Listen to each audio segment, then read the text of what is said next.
Good afternoon. It is 12 o'clock Eastern Time, and Story Collaborative is live today. I'm here with Amy Alexander and Chad Alexander. I'm Dave Mills, and we're excited to be with you today. And we're going to be talking about how we can stand out in a crowded market. In fact, we're going to be really specific. We're going to talk about three ways you can stand out in a crowded market. When we talk about crowded markets, it really depends on what industry you're in. Um, Whether or not it's really crowded. But in many cases, most of us are in these red ocean situations where there's lots of other people who at least say they do the same thing we do. Whether they actually do or not is another question. So, what do you think about this, Amy, Chad? How many people are probably living in a crowded market in their organization or their business? Oh, Yeah. I think everywhere. Oh, go ahead, Amy. No, go ahead, Jen. No, everyone go Oh, ahead. I mean, everybody.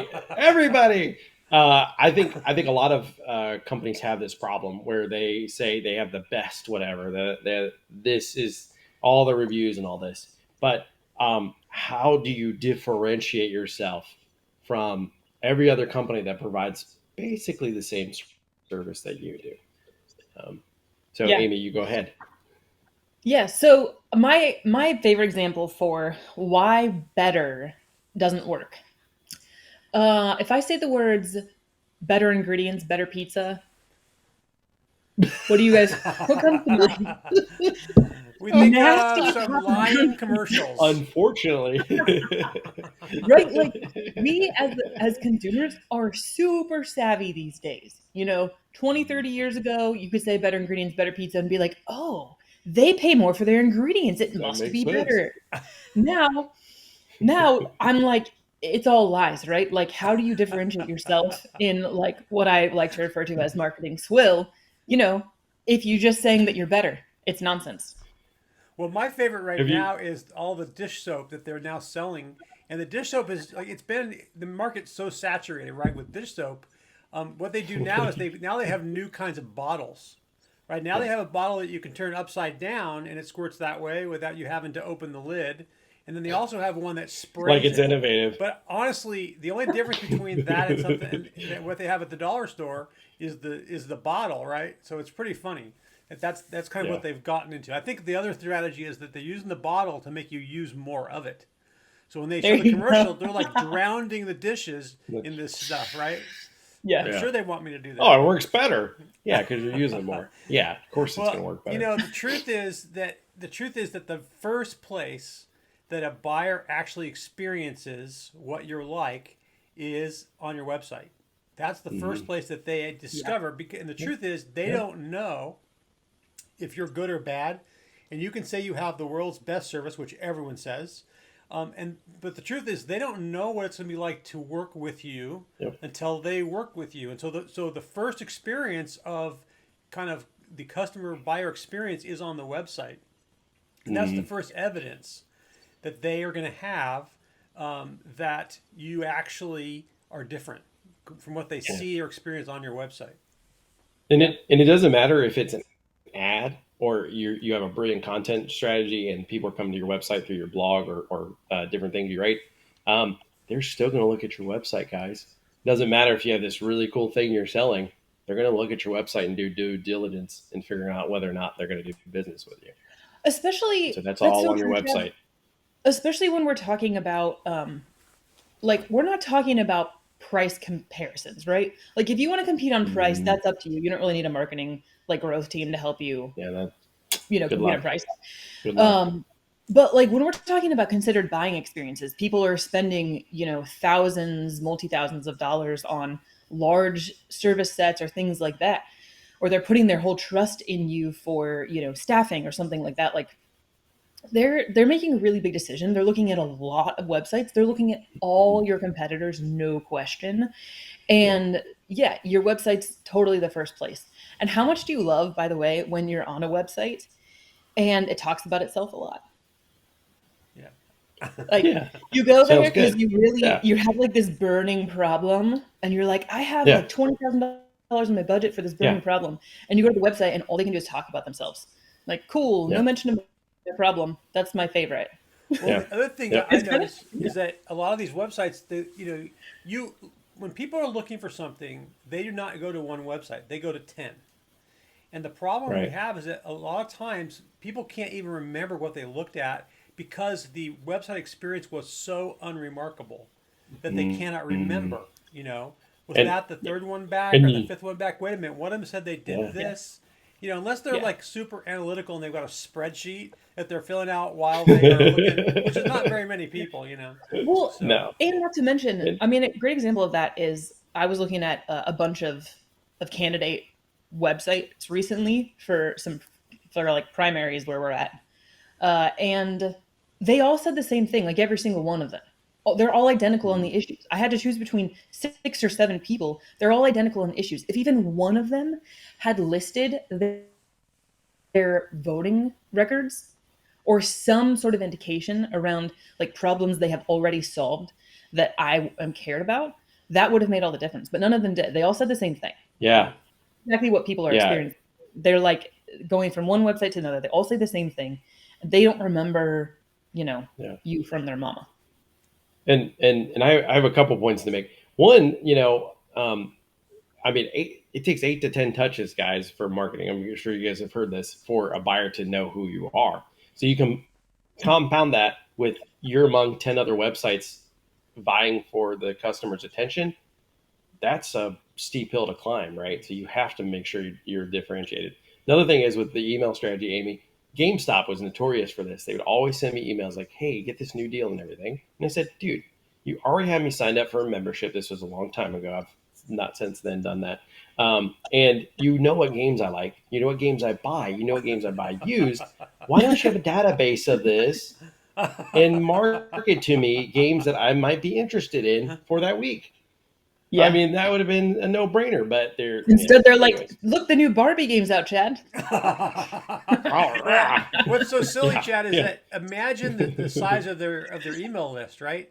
How many millions of people are on their email list, and they don't have the yeah, time exactly. to And create they any just, data points to give people yeah, what they actually want. So instead, they want to irritate all 10 million, right? exactly. It's Get hilarious. the new Call of So Duty 1 million. so Ah. here's an interesting idea. I really think that if you take the website experience seriously for your buyers, that if you do a good job with that, the website experience itself can be an actual differentiator for you. Mhm. And the example I use for that is Carvana. Carvana Yes. sold their millionth car at the end of last year. My coffee delivery just came. So Ooh, living the so dream. and they Ooh, nice. became the fastest growing e-commerce company in US history. And you know what? They sell exactly the same thing that every other car dealer sells. The difference is you can go to their website and buy it. Now there's lots of ones that are now copying that, right?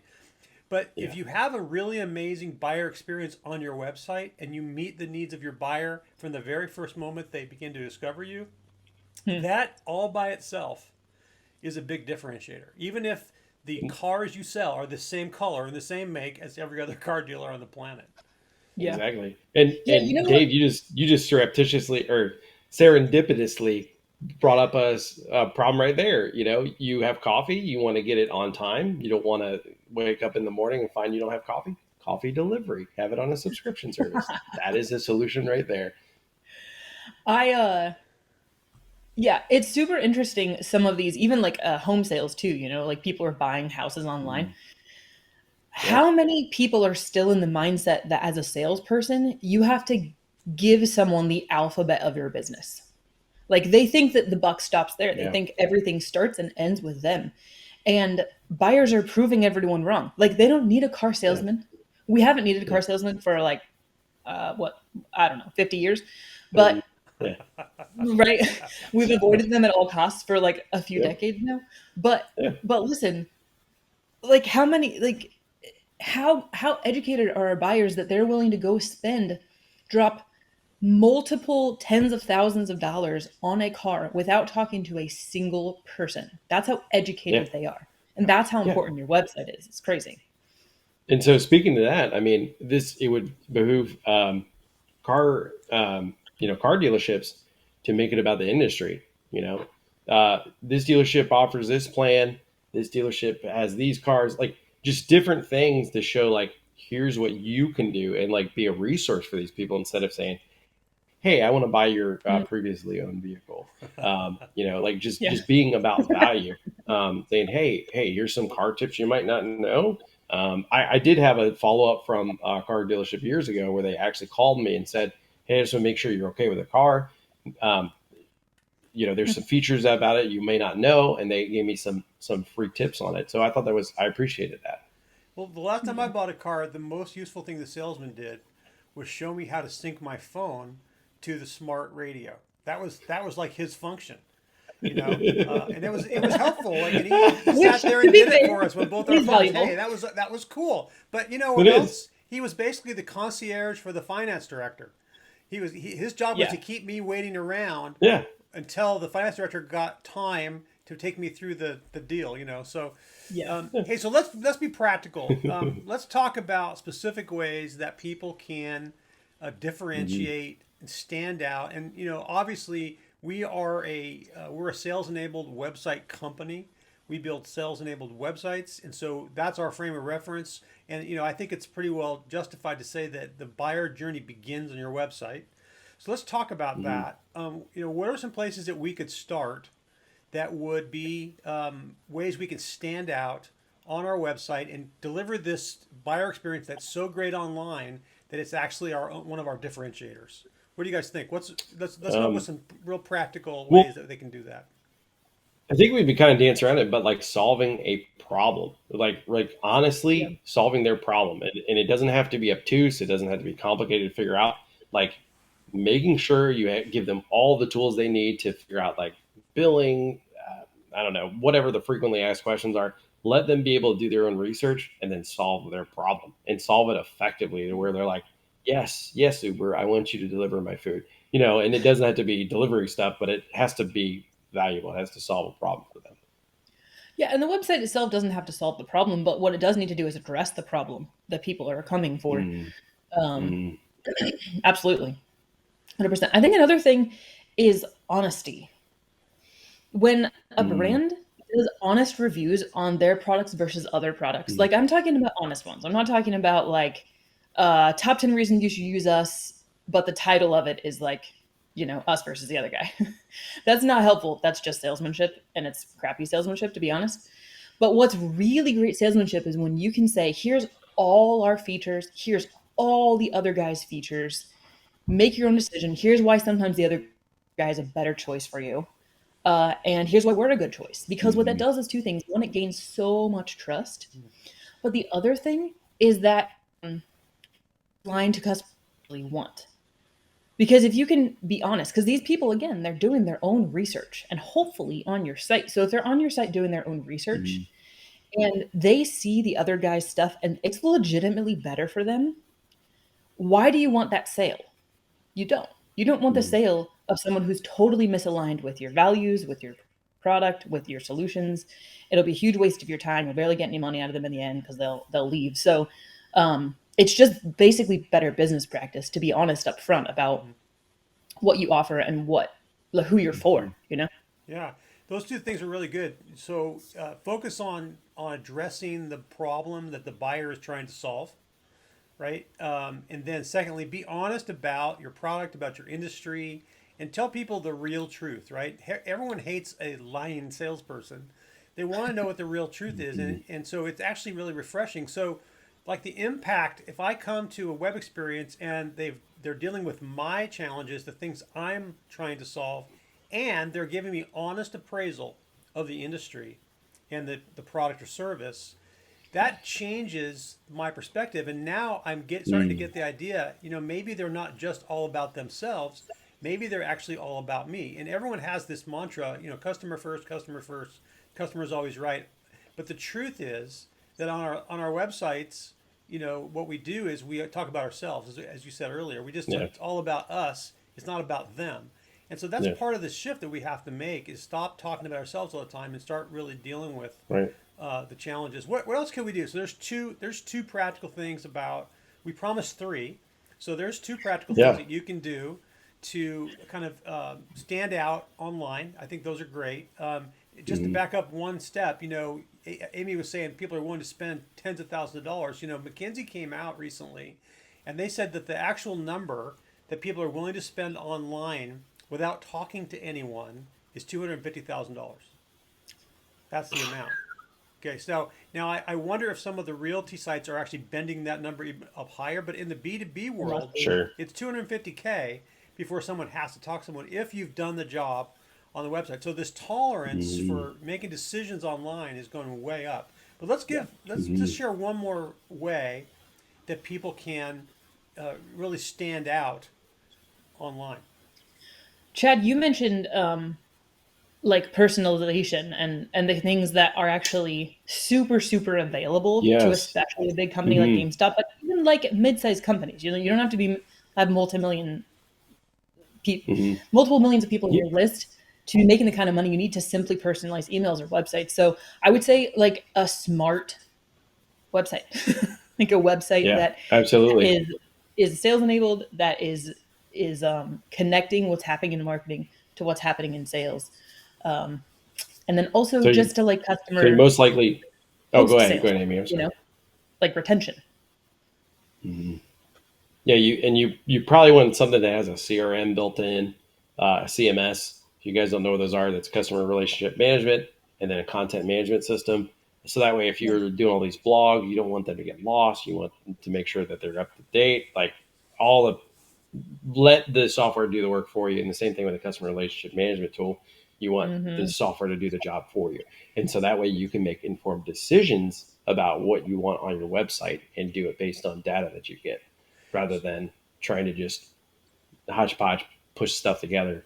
And you know why that's so Yeah. important, Chad, is that so if 70% of the buying decision, the buying journey is actually online, often before they Mm-hmm. talk to any live person, if 70% of it's there, why would we want to separate the CRM that tracks all the interactions? Wouldn't we want the CRM to like track every page they visit, every email they open, every social post they look at, every button they Yes. click? Like I would want to know at a granular Yeah. level Yeah.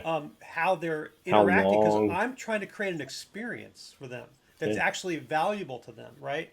And I can Yeah. only do that if I have the ability to track at the granular level and reach Mm-hmm. down into the really nitty gritty of the experience. So, what would be some specifics? The CRM, the CMS is a content management system, so that's got to be like easy to use.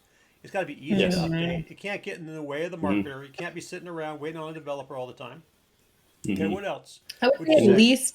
at least And basic and we're at 18 automation. minutes. Just FYI, Okay, just well, letting you guys know we're at 18 if minutes. it's valuable Might be a content, freebie. then it's worth continuing. So it's all right.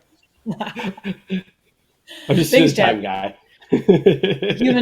Human buzzer. I would say at least basic automation. I mean, Hmm. the ability to Yes. go into deep automation is important, but to be able to pay not an egregious amount and still get basic automation for follow up emails, Hmm.